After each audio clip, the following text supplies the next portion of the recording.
In this episode of The Trend Talk, she played the fierce and feisty Camila on the drama Islos High. But now actress Vanessa Vasquez takes her talent to the comedy stage.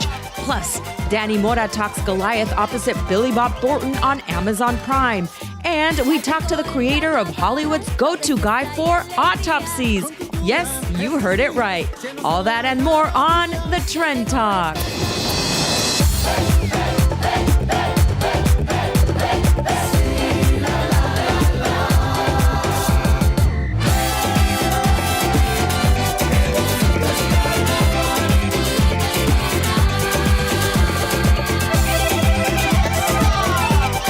Welcome to the Trend Talk, and today we're going to talk about a very interesting and one of my favorite topics, minimalism. Do you know what that is? No, what is minimalism? Well, minimalism is a whole movement that's been happening for the last couple of years. There's different extremes. It's basically living with less, but there's extremes. Less what?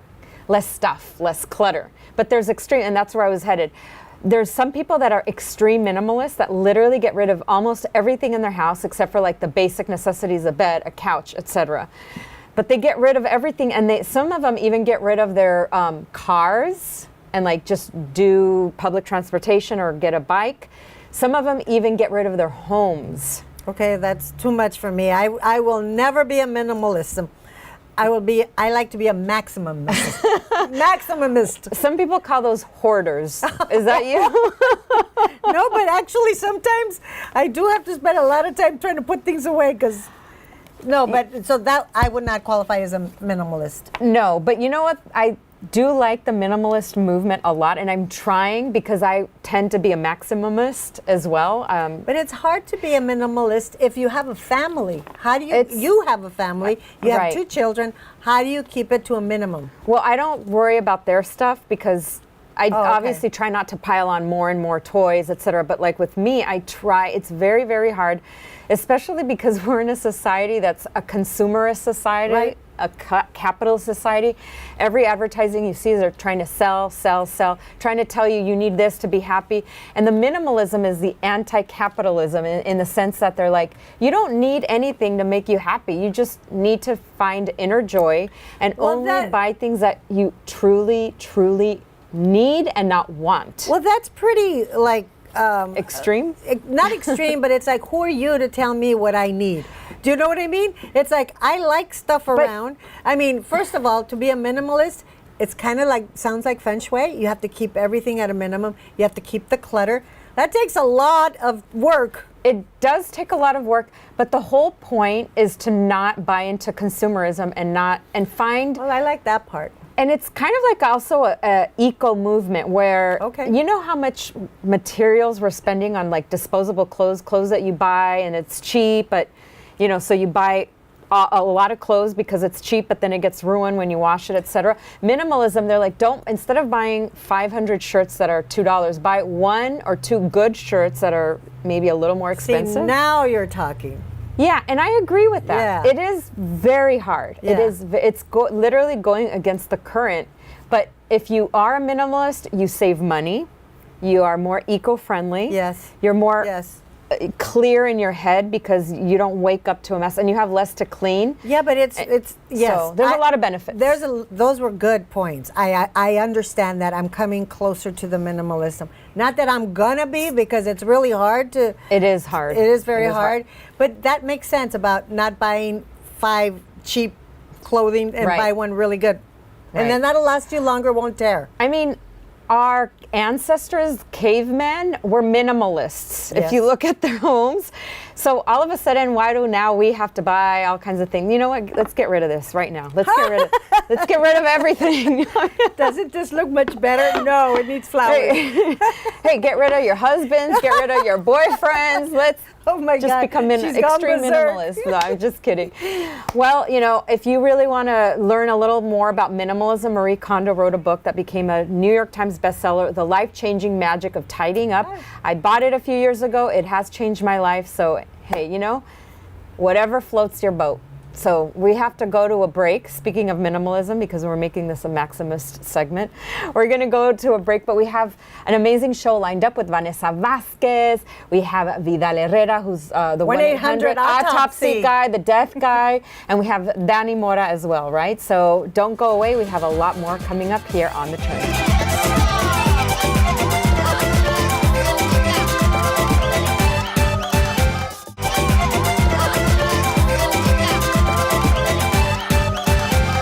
You can see why our guest had her breakout role in Hulu's East Los High as Camila Barrios, the feisty and fierce Latina that didn't take nothing from no one. And she's here right now, Vanessa Vasquez. Yes. Thank you so much. Welcome. Thank you. Nice to finally be here. I'm excited. Oh, we're excited to have you. You are so pretty in person. Oh, I mean, thanks. I only saw you on the show, obviously. This is the first time I meet you.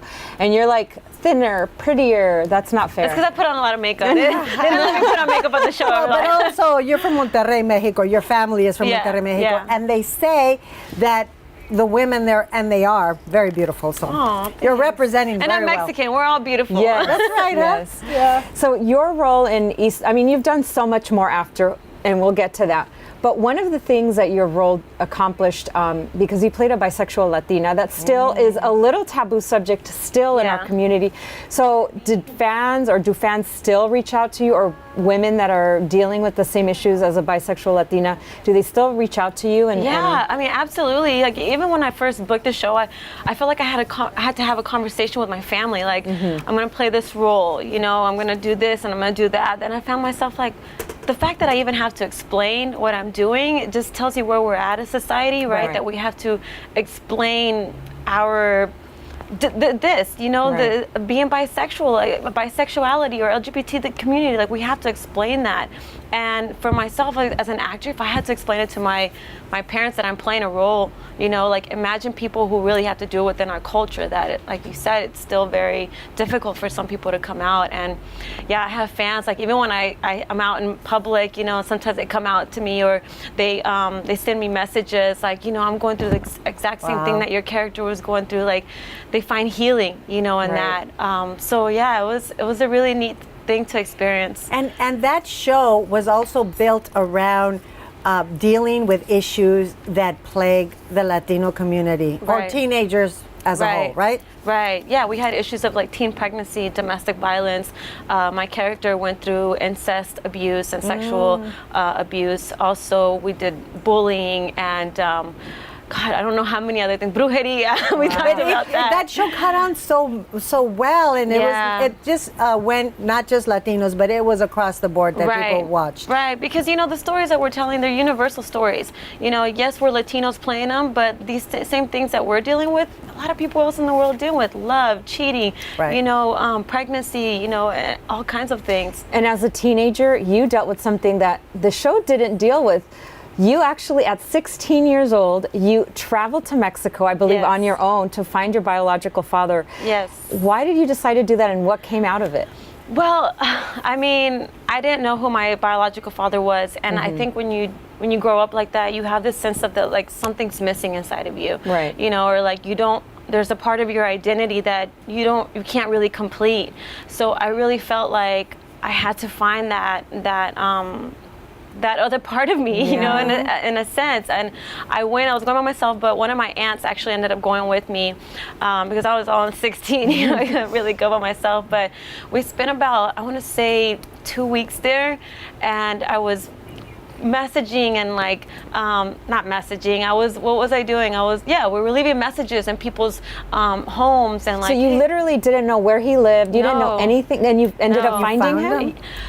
2 days before we were about to leave, one of my uncles that had passed away here, we had went back to Mexico to bury him, and I went to his grave because I had been to a long time, and I said like this prayer. I was like, please help me find him. Like if you could do anything, like I like prayed for a miracle, and then out of nowhere, someone called and said, your dad's on the phone, the neighbor of the house that we have in Monterrey.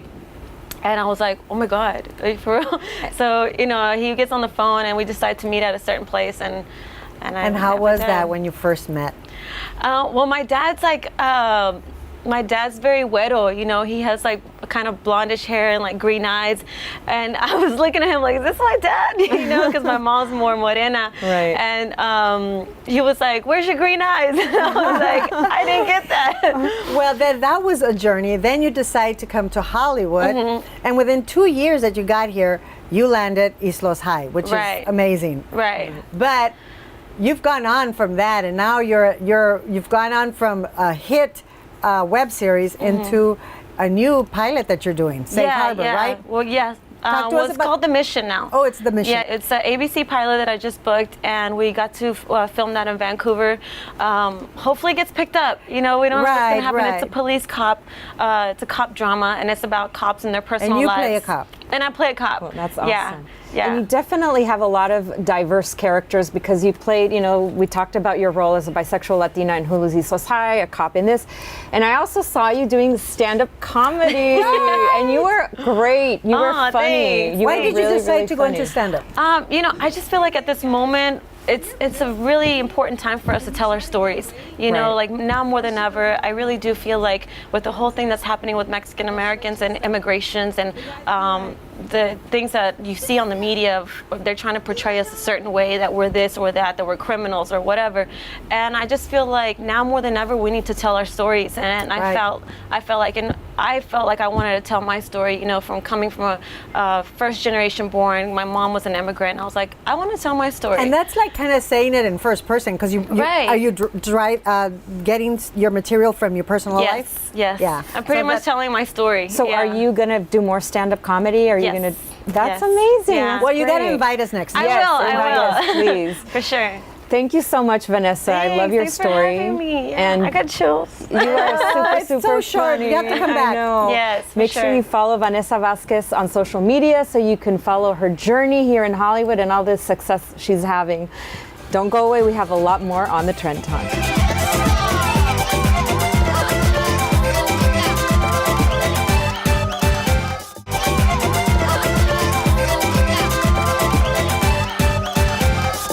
With an over 30-year career, this next actor has never met a role he didn't love. But the role he loves the most is that of playing Mr. Mom. He's been on television, film, he does voices, he does it all. And we want to welcome Daniel Mora. Thank you. Welcome. Yeah, well, thank you. I feel welcome. Congratulations to you guys here. Thank you. Yeah. Recently you did something that was unique. You did a play, but it was a mariachi opera. Tell us about that. Mariachi Vargas de Tecalitlan, my dad plays that and Agustin Lara since I could walk. And Mariachi Vargas de Tecatitlan is the premier mariachi in Mexico and all over the world. They're the mariachi of all the mariachis. Yes. The moment they came in and they did something called the synth probe or something like that, where the band and the singers sing together for the first time, not a single note was off. I've never seen that level of professionalism, and they were loud and they were incredible players. Where was it? Where did it? At the Valley Performing Arts Center. So what did you do in that opera? I was a pollero, the coyote. Oh, the coyote. I'm always a coyote. I'm always the bad guy. So you weren't the opera singer or playing an instrument? No. Actually, I've done musicals, but that was not thankfully no. But I was constantly in awe of them. Incredible. So you had operatic singers and dancers. We had Daniel Hernandez, who was the NYPD officer who sang at Yankee Stadium right after 9/11. We had a lot of incredible talent. Yeah. Wow. So what is is that a highlight, or what else can you think in all of your career that really stands out in your mind as amazing? Oh my God. Well, there's a lot of them. I did a film called Band of Robbers, which is a modern version of the Tom Sawyer Huckleberry Finn story. You don't know me unless you know about me and Tom Sawyer, where we've been, what we've done together. After so many years of chasing a fairy tale, most people would be ready to give up. Where I play the character of the runaway slave, which was really intense. Okay, so no, you didn't play a coyote there. You played a slave. So that's a no. It's a modern version. So I was a gardener. But you know what? Things are changing nowadays. But the way I feel is, I don't care if it's just a gardener or a cholo.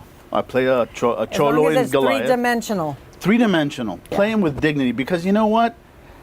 they're people too, and they're not caricatures as they tend to write them for us. They're human beings, you know. Right. I have a gardener. I garden. Right. You should see my raised bed. But you're doing a very important project to this day. And this project you've been doing for 3 seasons. It's called Sin Vergüenzas. Sin Vergüenza. Which It's an English language web series, well, bilingual. And it's without shame. And it's produced by Ultimate, a clinic. So tell us about how that came and why it became so popular. Well, initially it started out as a federal grant.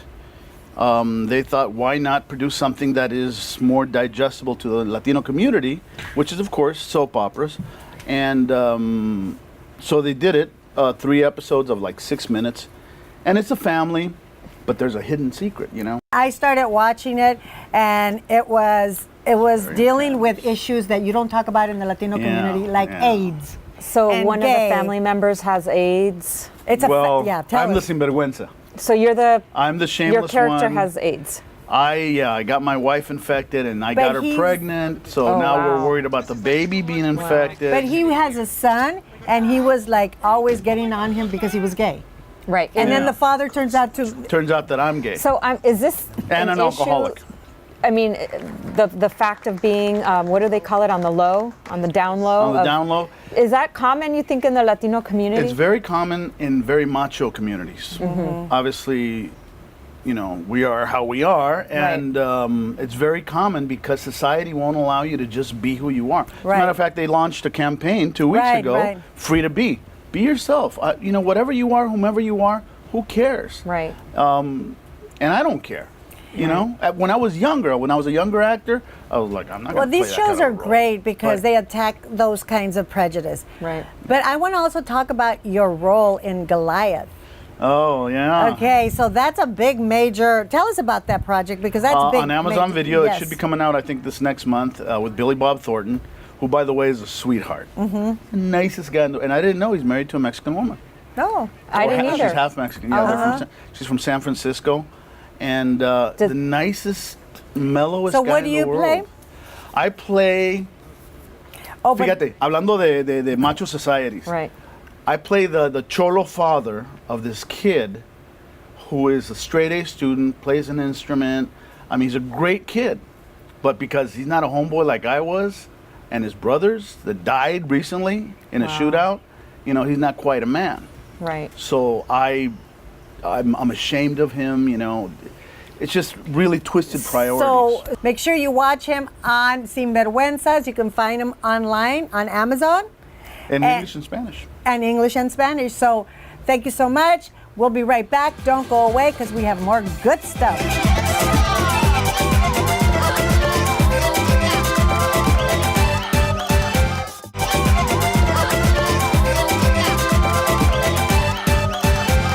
Often referred to by his nickname, El Muerto, Vidal Herrera is a true pioneer and trailblazer in the business of death. His company, 1-800 Autopsy, is gotten him fame across the nation and the world. We want to welcome Vidal Herrera to the Trend Talk. Thank you. Welcome. So, a CSI, a crime scene investigator, which is the CSI, that now seems very glamorous. But at that time, which was 30 years ago, that wasn't the glamour attached to it. Why did you go into being? The actual title is a deputy medical investigator. Because Okay. you are actually a law enforcement, you're a deputy. You represent the medical examiner at crime scenes. You collect the evidence, the circumstances surrounding the death. It wasn't until the TV franchise of CSI came out, they refer to him now as a CSI investigator, but realistically they're called deputy medical investigators. And that was your first job out of high school? That's kind of a unique job. Usually it's like working at an ice cream shop, burger joint. Why? For me, it was a pizza joint, washing dishes. There was an individual that influenced us. Told us, if you want to get something ahead in your life, try to work for the LA County Right. or civil service. And the best place to work is in the morgue. I said, you crazy with dead bodies? Right. So just think about it. Nobody bothers you. And Nobody several years bothers. later, I took up his advice and I ended LA County Medical Center. And through a series of promotions, I ended up as a Volunteer. And you worked there for a while, but then something happened that that job was over. What happened? Well, I became, through a series of promotions, all different departments. I ended up working labor and delivery, abortion ward, emergency, morgue, and then finally they had a on-the-job training, no experience necessary. Wow. Thomas Noguchi, he was offering this position. There were about 150 candidates. So I volunteered for 2.5 years, 20 hours a week to qualify to become an autopsy technician. Then they says, you have very good work ethics. And why was that doing autopsies, why was that like a job that everyone wanted? Nobody really wanted it. It was about money. Oh, they pay well. They pay well, and that's what it says. You can work a lot of overtime, and being young, didn't think about it. So when I finally went there and I actually saw 8 bodies, it just really, it galvanized my consciousness. Wow. And I said, wow, this is incredible. But I knew I was not prepared. I had to really study, and that's essentially how I got involved. And So you became, and you worked for the county, and you got some good pay, but then you got injured, and you hurt your back, and that led you to open up your own business, which you call 1-800-AUTOPSY. And you were telling us that you wrapped your van with 1-800-AUTOPSY. One thing I learned is a car is a car. My van happened to be white, and it's just like any other van, but when I learned about marketing, you need to be seen. So at the time, they came out with a new process of printing cars, printing on the cars. So I said, why not 1-800-AUTOPSY? And I put it on, and because I'm disabled, I'm illegally disabled, I went to Yamashiro's and I parked in the disabled parking lot.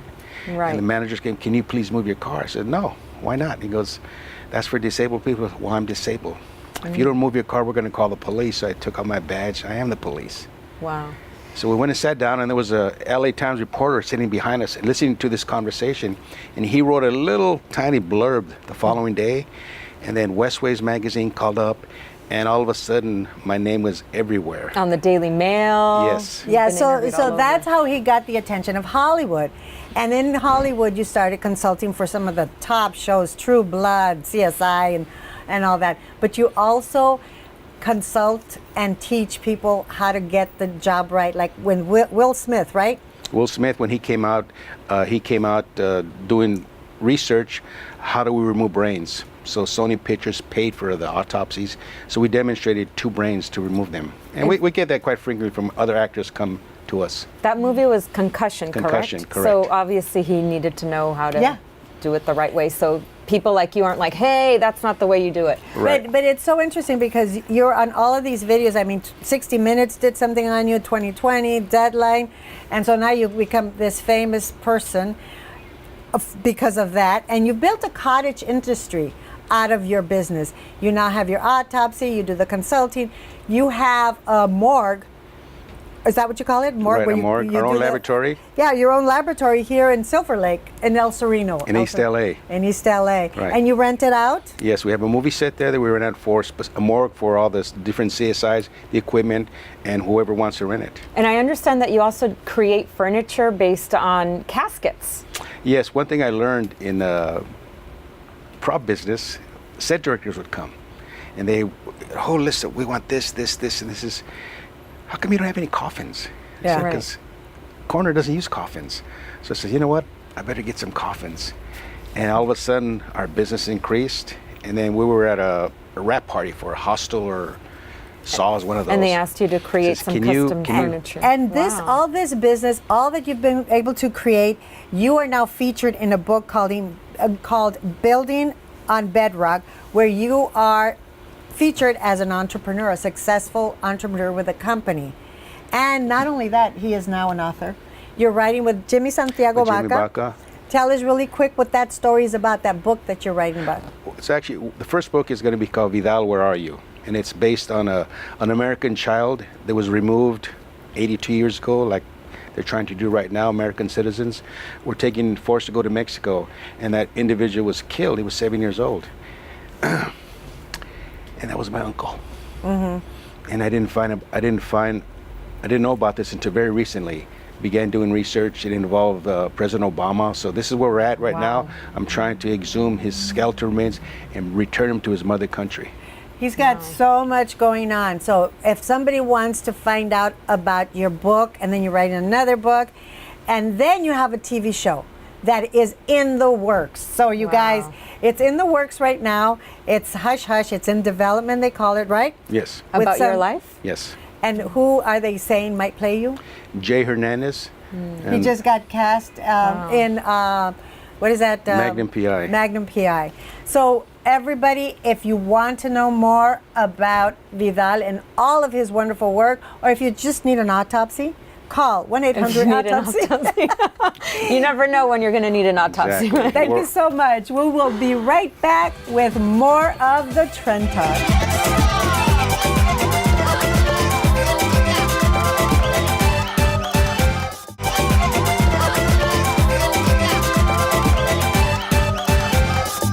We want to thank our guests for joining us today on the Trend Talk. We had so much fun. That's right. And I also want to do a special Trend Talk trendsetter shout out to Masi Arias. I'm the district in the chain. Certified, you know I'm gang. Drop the top and blow the brand. Inspired all women of different shapes and sizes adopt a healthier lifestyle. And for that, she is one Trend Talk trendsetter. So thank you so much. And remember to follow us on social media. Tell a friend to watch us because we have so much fun.